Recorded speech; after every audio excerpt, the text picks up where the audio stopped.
बिस्मिल्लाहिर्रहमानिर्रहीम। आप अक्सर भाइयों का बहुत शुक्रिया, आप लोग यहाँ पर एक शॉर्ट नोटिस पे तशरीफ़ लाए हैं, आपकी बड़ी मेहरबानी। प्रेस क्लब ने हमेशा जब भी मैं आया हूँ मुझे यहाँ पे बड़ी इज़्ज़त बख्शी है। मुझे आज पीटीआई में शामिल हुए 13 साल हो चुके हैं।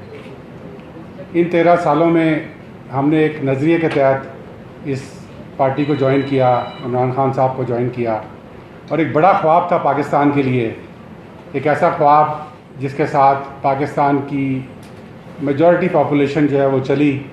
और इन 13 सालों में हमने बहुत पार्टी के साथ नशीबो फराज देखे, मुख्तलिफ मरहले आए, और हमेशा कोशिश ये की कि इस पार्टी का जो बड़ा ख्वाब है पाकिस्तान के लिए, कि पाकिस्तान एक फलाई रियासत बन सके, पाकिस्तान के गरीबों को गुर्बत से निकाला जा सके, और पाकिस्तान को दुनिया के अंदर पाकिस्तान का नाम ऊंचा किया जा सके।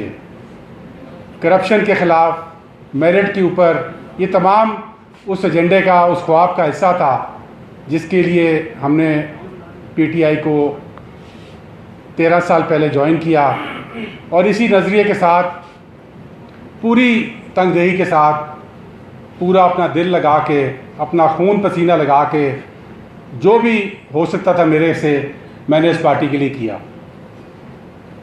मेरी ट्रेनिंग जो थी वो ग्रीन डेवलपमेंट के अंदर थी, एनवायरनमेंट के ऊपर थी, और मैंने कोशिश की कि इस पार्टी को एक ऐसा एजेंडा दिया जाए जिसके ज़रिए हम पाकिस्तान के अंदर जो मौसमियाती तब्दीलियों से जो चैलेंजेस हैं पाकिस्तान के, उनसे मुकाबला करने के लिए पाकिस्तान को तैयार किया जा सके, और इसको उन क्लाइमेट चेंज के जो प्रॉब्लम्स हैं जो कि पाकिस्तान फेस करेगा आगे आने वाले सालों के अंदर भी, उसके लिए पाकिस्तान को तैयार किया जाए।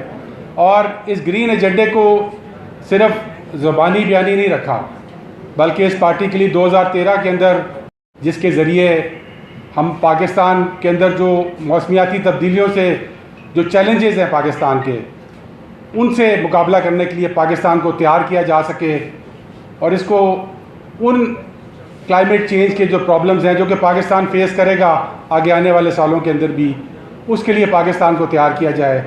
और इस ग्रीन एजेंडे को सिर्फ ज़बानी बयानी नहीं रखा, बल्कि इस पार्टी के लिए 2013 के अंदर वो ग्रीन एजेंडा तैयार किया, उसको लॉन्च किया। केपी के अंदर फिर जब हुकूमत आई तो मैं इमरान खान साहब का शुक्रिया अदा करता हूँ। उन्होंने हमेशा इज़्ज़त भी दी और हौसला अफजाई भी की इस एजेंडे की इम्प्लीमेंटेशन में। और 2014 के अंदर केपी में इसको बिलियन ट्री सुनामी के प्रोजेक्ट के तहत इम्प्लीमेंट करके दिखाया। और फिर 2018 के अंदर जब हमारी हुकूमत फेडरल लेवल पे आई तो फिर इस ग्रीन एजेंडे को हमने फेडरल लेवल पे इम्प्लीमेंट करने की कोशिश की। और अल्लाह के फजल से अगर आप पीटीआई के 3.5 पौने 4 साल दौर को देखें तो मुझे इस चीज़ पे फ़ख्र है कि जिस ग्रीन एजेंडे के ऊपर काम किया, उसको डेवलप किया, उसको इम्प्लीमेंट किया, उसको पाकिस्तान नहीं बल्कि पूरी दुनिया में सराहा गया। और बिलियन ट्री सुनामी का मंसूबा हो या 10 बिलियन ट्री सुनामी का मंसूबा हो, उसको तमाम दुनिया में टॉप 3 मंसूबों में शामिल किया गया। और इससे पाकिस्तान का झंडा ऊंचा हुआ। पाकिस्तान को मसाइल फेस करने के लिए जो पाकिस्तान की तैयारी रिक्वायर्ड थी, उसमें पाकिस्तान ने दुनिया को रास्ता दिखाया। और ये हमें पिछले आप 30-40 साल में देख लें तो बहुत कम ऐसे मंसूबे होंगे, बहुत कम ऐसे एजेंडे होंगे जिनको दुनिया ने ना सिर्फ सराहा बल्कि उसको फॉलो किया। तकरीबन जब हमने 2018 में केपी का बिलियन ट्री मुकम्मल किया तो तकरीबन 15 ममालिक दुनिया के ऐसे थे जिन्होंने बिलियन ट्री के नाम से मंसूबे स्टार्ट किए, ताकि हम अपने जो हम बात करते हैं कि पीटीआई करप्शन के ख़िलाफ़ है, उसको साबित करके दिखाएं, उसको ज़मीन पे इम्प्लीमेंट करके दिखाएं। और इस एजेंडे को मुझे फ़ख्र है इस चीज़ पे कि इस एजेंडे को मैं लीड करता रहा, और इसको हमने पाकिस्तान के लिए डिलीवर किया और दुनिया के लिए डिलीवर किया। पीटीआई का जो सारा नज़रिया था वो एक पीस लविंग पार्टी का था। कानून और आइन की बालादस्ती के लिए हमने जद्दोजहद की थी। आज भी पीटीआई का कानून और आइन की बालादस्ती के लिए जद्दोजहद कर रही है। लेकिन जो सबके सामने है। 9 मई के जो वाक़यात हुए इस मुल्क के अंदर, उन्होंने मेरे जैसे तमाम लोगों को शॉक कर दिया कि हमने उन्हीं वर्करों के तहत कानून को नाफिज करने के बजाय कानून अपने हाथ में ले लिया।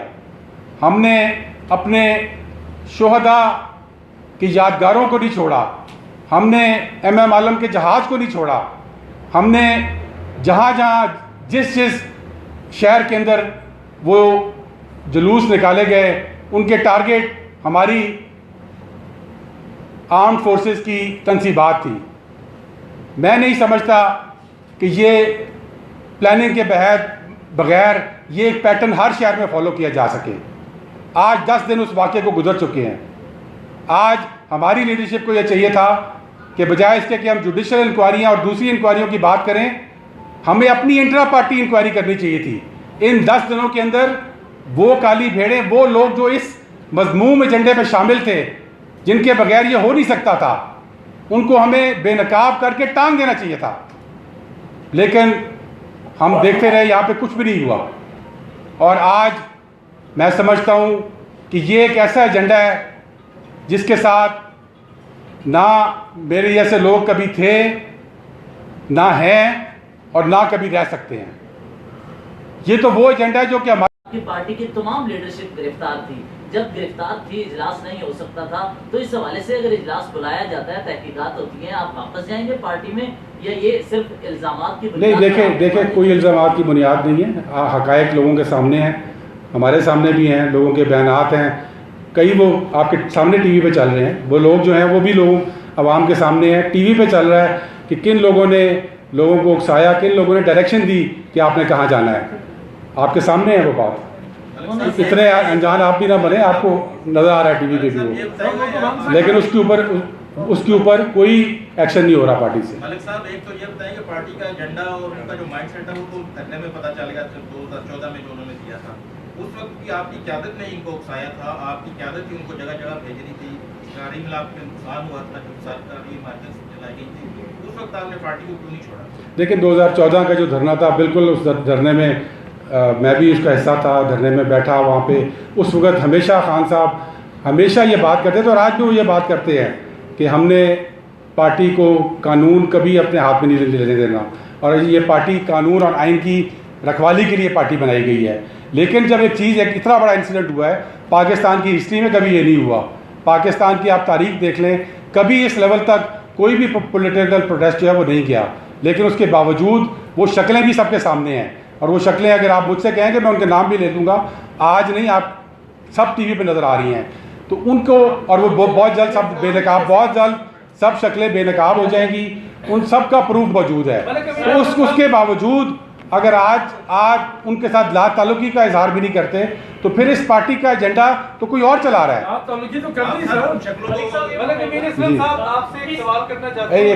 जी, आपका नजर सामने आ गया 9 मई के वाक़यात हैं, क्या आपका पार्टी छोड़ने का, पार्टी का रवैया भी है आपके साथ, सियासी तौर पे लोकल सियासत भी है अटक की, क्या वो भी?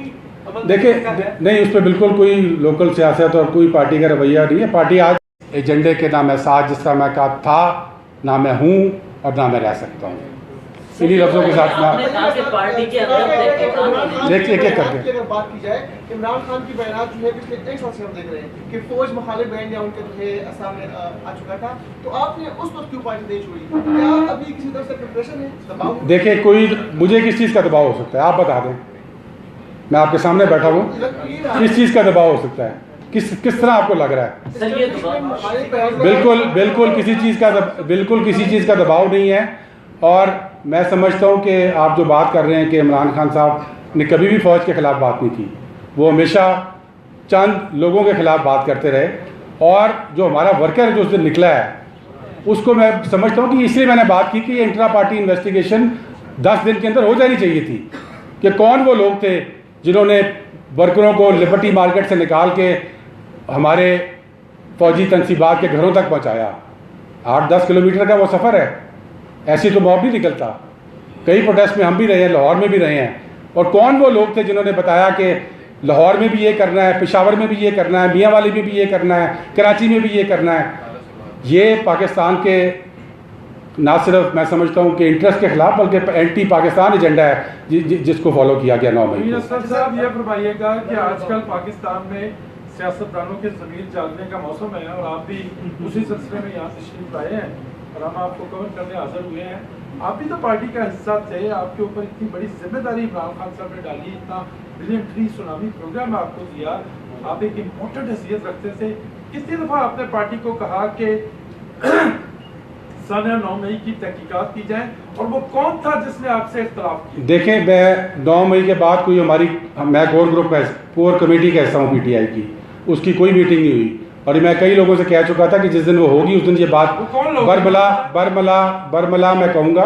और मैं समझता हूँ कि ये बात पार्टी को खुद सोचनी चाहिए थी और मैं बिल्कुल पार्टी, और इसलिए मैंने ये बात ना सिर्फ मैं समझता हूँ कि इंटरेस्ट के खिलाफ बल्कि एंटी पाकिस्तान एजेंडा है जिसको फॉलो किया गया 9 मई को। असगर साहब ये फरमाइएगा कि आजकल पाकिस्तान में सियासतदानों के ज़मीर जागने का मौसम है और आप भी उसी सिलसिले में यहाँ तशरीफ लाए हैं और हम आपको कवर करने हाजिर हुए हैं। आप भी तो पार्टी का हिस्सा थे, आपके ऊपर इतनी बड़ी जिम्मेदारी इमरान खान साहब ने डाली, इतना बिलियन ट्री सुनामी प्रोग्राम आपको दिया, आप एक इम्पोर्टेंट हैसियत रखते थे। कितनी दफ़ा आपने पार्टी को कहा कि सन 9 मई की तहकीकात की जाए और वो कौन था जिसने आपसे इख्तलाफ किया? देखें, मैं 9 मई के बाद कोई मैं कोर ग्रुप का कोर कमेटी का हिस्सा हूँ PTI की, उसकी कोई मीटिंग नहीं हुई और मैं कई लोगों से कह चुका था कि जिस दिन वो होगी उस दिन ये बात बरमला मैं कहूँगा। और मैं समझता हूँ कि ये बात पार्टी को खुद सोचनी चाहिए थी और मैं बिल्कुल पार्टी, और इसलिए मैंने ये बात कई लोगों से की। वो आपको मैं वक्त आने में बताऊंगा और ये और भी बहुत सारी बातें बताने वाली, वो सब बताऊंगा इंशाल्लाह। सर, आपने पार्टी सिर्फ सवालों की बुनियाद पे छोड़ी है। आप कह रहे हैं कि इस तरह पार्टी के अंदर से कुछ लोग निकले। आप मुझे बता दें, आप सर क्वेश्चन अगर सुन लें। जी बता। आपने सवालात के बुनियाद पर पार्टी छोड़ दी है कि आपके पास ये सबूत हैं आपके PTI इसमें मुलव्वस थी, और दूसरा उसके बाद आपकी पार्टी की तमाम लीडरशिप गिरफ्तार थी। जब गिरफ्तार थी, इजलास नहीं हो सकता था, तो इस हवाले से अगर इजलास बुलाया जाता है, तहकीकात होती हैं, आप वापस जाएंगे पार्टी में, या ये सिर्फ इल्जामात की बुनियाद? नहीं, देखें कोई इल्जामात की बुनियाद नहीं है। हकायक लोगों के सामने हैं, हमारे सामने भी हैं, लोगों के बयानात हैं, कई वो आपके सामने TV पे चल रहे हैं। वो लोग जो हैं वो भी लोग आवाम के सामने हैं। TV पे चल रहा है कि किन लोगों ने लोगों को उकसाया, किन लोगों ने डायरेक्शन दी कि आपने कहाँ जाना है। आपके सामने है वो बात। इतने अनजान आप भी ना बने, आपको नजर आ रहा है TV पे भी वो, लेकिन उसके ऊपर कोई एक्शन नहीं हो रहा पार्टी से। मलिक साहब, एक तो ये बताएं कि पार्टी का एजेंडा और उनका जो माइंडसेट है वो तो धरने में पता चल गया 2014 में जो उन्होंने दिया था। उस वक्त की आपकी क़यादत ने इनको उकसाया था, आपकी क़यादत ही उनको जगह जगह भेज रही थी, गाड़ी में आपके नुकसान हुआ था।